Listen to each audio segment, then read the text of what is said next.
¿Sí? No te vas a olvidar, hijito lindo, ¿ya?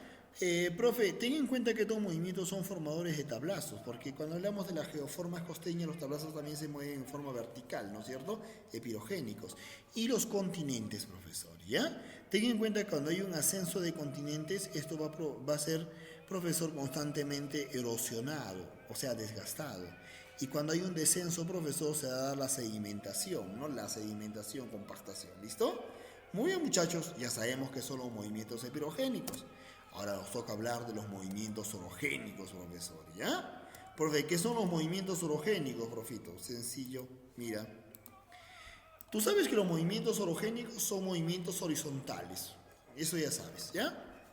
Profe, lo importante de lo que tiene que saber es que afectan a zonas alargadas relativamente estrechas.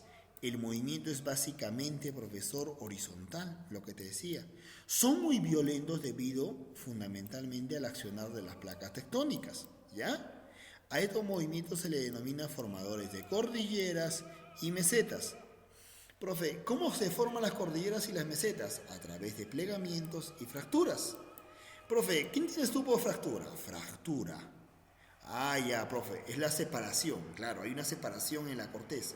¿Y qué tienes por plegamiento, profesor? Plegamiento. Puede ser hundimiento o puede ser levantamiento. Cuando hay un hundimiento va a formar los lagos de origen tectónico. El lago Titicaca es un lago de origen tectónico, ¿no es cierto? No te vas a olvidar, ¿eh? Ojo con eso. Profesor, son los movimientos orogénicos formadores de cordilleras y formadores de mesetas. Va a provocar plegamientos y fracturas. Fractura, separación y plegamiento, desnivelación se puede decir, ¿ya? Muy bien, muchachos. Ahora hablemos, profesor, un poquito nada más, profito, de los famosos, de las famosas los plegamientos y las fracturas, profesor. ¿Listo? Muy bien. Por acá, profesor. Hablemos de los plegamientos, profe. En los plegamientos, profesor, normalmente se van a dar en rocas sedimentarias, ¿ya? Es la desnivelación más no la fractura de la corteza. Cuando la corteza, profesor, se eleva, se va a llamar anticlinal. Son zonas convexas elevadas, ¿ya? Cuando la corteza se hunde, profesor, si la corteza se hunde, se van a llamar sinclinales, ¿listo? O zonas cóncavas, porque la corteza se hunde. Ahí está. Y cuando no se hunde, profesor, cuando hay un hundimiento ligero y levantamiento ligero, pero unido por una parte plana, se va a llamar monoclinal. ¿Listo? Y yo te decía, normalmente este accionar se va a dar en las rocas sedimentarias, porque las rocas sedimentarias ceden a la acción de las fuerzas, no te vayas a olvidar, ¿ya? Ceden a la acción de las fuerzas. Cuando hablamos también, profesor, de la orogénesis, vamos a hablar, profesor, de las fracturas, te decía. Y la fractura, pues, es la separación o desnivelación de la corteza, ¿no es cierto? Esto va a provocar, profesor, va a provocar, primero, fracturas denominados Horst y Graben. Horst por cuando el bloque es elevado, el fallamiento es elevado, profesor.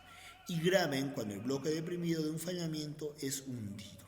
¿Ya? Horst elevado. Grave hundimiento, profesor. Son fracturas, recuerda, fracturas, separación. Y aquí encontramos las famosas diaclasas, que son parte de las fracturas. ¿Ya? En las diaclasas, profesor, también, profito, va a ser aquella separación, pero separación leve de la corteza. No va a haber hundimiento ni va a haber levantamiento, pero es una separación. ¿Listo? Normalmente adoptan figuras geométricas. Las fracturas, profesor, tanto los Hort, las Graben y las diaclasas se van a dar en las rocas ígneas. ¿Por qué las rocas ígneas? Porque estas rocas, profesor, no ceden a la acción de las fuerzas. Son rocas más, profesor, compactas. ¿Listo? Hasta ahí yo creo que está muy sencillo, ¿no es cierto? Ya hemos hablado de los plegamientos y fracturas. Hablemos del magmatismo, profesor. Profe, pero ¿qué es el magmatismo, profito? Y cuando hablamos de magmatismo, profesor, hablamos pues, obviamente de volcán, ¿no? Hablamos de volcán, no te vas a olvidar, ¿ya? Magmatismo, profesor, es el proceso a través del cual se produce el desplazamiento del magma desde el interior de la corteza hacia la superficie, logrando salir por una fisura a la que se denomina volcán. ¿Listo? Volcán. Un volcán es una montaña que emite gases, por ende, volcán es montaña que humea. ¿Ya? Nada más es la diferencia, ¿listo? Profe, pero ¿cómo se da la formación de un volcán? Normalmente los volcanes, profesor, se van a formar en las zonas de susfunción de placas. ¿Ya? Esta susfunción de placas provoca, profesor, el liberamiento magmático, como puedes ver acá, el cual, profesor, hace profito que el magma o lava alcance la superficie, formando esos conos volcánicos donde tiene su cráter, su chimenea y todo eso. ¿Ya? Nada más. En el Perú, por ejemplo, tenemos la formación del arco de conos volcánicos, ¿no? El cual la UNSA preguntó anteriormente. ¿Por qué se dio la formación del arco de conos volcánicos en el Perú? Por la solución de la placa de Nazca y la placa sudamericana, o por la convergencia de la placa de Nazca y la placa sudamericana, nada más. ¿Listo? Ten en cuenta, papito lindo, ten en cuenta que el volcán tiene partes, ¿no? Nivel sexto de primaria. ¿Cuáles son, profe? Cámara magmática, chimenea, ¿ya? Cono volcánico, todo esto es el cono volcánico, el profe, y el cráter. Solo son 4 partes. El foco cámara magmática, porque acá está el magma, ¿no? Valga la redundancia. La chimenea, por acá se traslada el magma, profesor, y alcanza la superficie. El cráter, por acá es expulsado. Y el cono volcánico, profesor, que se va a formar obviamente por los sedimentos expulsados por el volcán a lo largo de millones y millones y millones de años. ¿Listo? Profe, cuando el magma alcanza la superficie y se enfría, se llama lava. ¿Cómo se llama? Lava. Y cuando este volcán expulsa estas rocas incandescentes, se van a llamar piroclastos. Rocas en estado incandescente. Piro, fuego, clasto, roca. Esto ha sido pregunta UNSA, no te vas a olvidar, papito lindo, ¿ya? Ahí está, profesor. Y cuando el magma, profito, se enfría, la lava se enfría, ¿qué va a formar, profe? Rocas ígneas. Las rocas ígneas pueden ser extrusivas o pueden ser intrusivas. Extrusivas volcánicas o intrusivas plutónicas. La roca extrusiva más conocida por nosotros es la ignimbrita. Y la ignimbrita es el sillar, métete en la cabeza eso, ¿ya? Profe, y las rocas intrusivas puede ser el estoje, el batolito, el dique, profesor, la colito, el sil. El batolito es la roca ígnea intrusiva más grande de todas, no te vas a olvidar, ¿ya? Profito, el dique, el sil, el tapón volcánico, profesor. ¿Listo? Sencillo, nada del otro mundo, profesor. Profe, ¿y cómo ocurre una erupción volcánica? Esto es importante, la UNSA preguntó, profesor, el año pasado. A ver, miren, vamos acá. Listo, a ver cuánto nos queda. Si todavía alcanza el tiempo. Uy, nos hemos equivocado. Miren acá. Ya, hijos, miren. ¿Cómo, profesor? Mira. La cámara magmática, situada a varios kilómetros por debajo del volcán, recibe un nuevo magma. Ya, o sea, la cámara magmática recibe un nuevo fluido de magma que llega desde las profundidades. A partir de entonces, los fluidos magmáticos bajo presión se abren camino hasta la superficie, produciendo una erupción que puede variar en intensidad y duración.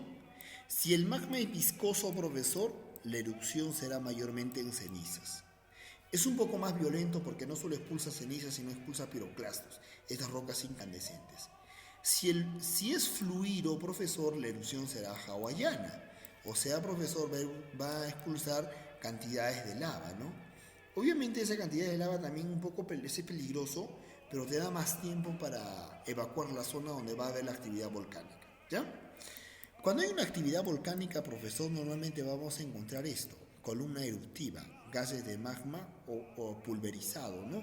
La ceniza, donde también vamos a encontrar obviamente piroclastos, los cuales van a ser tefras, profesor, fragmentos de roca expulsadas, ¿ya? Los piroclastos se llaman tefras.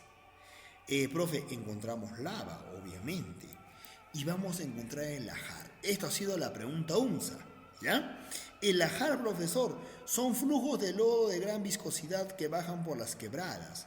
El lajar normalmente, profesor, es expulsado desde el cráter, profesor, ¿ya?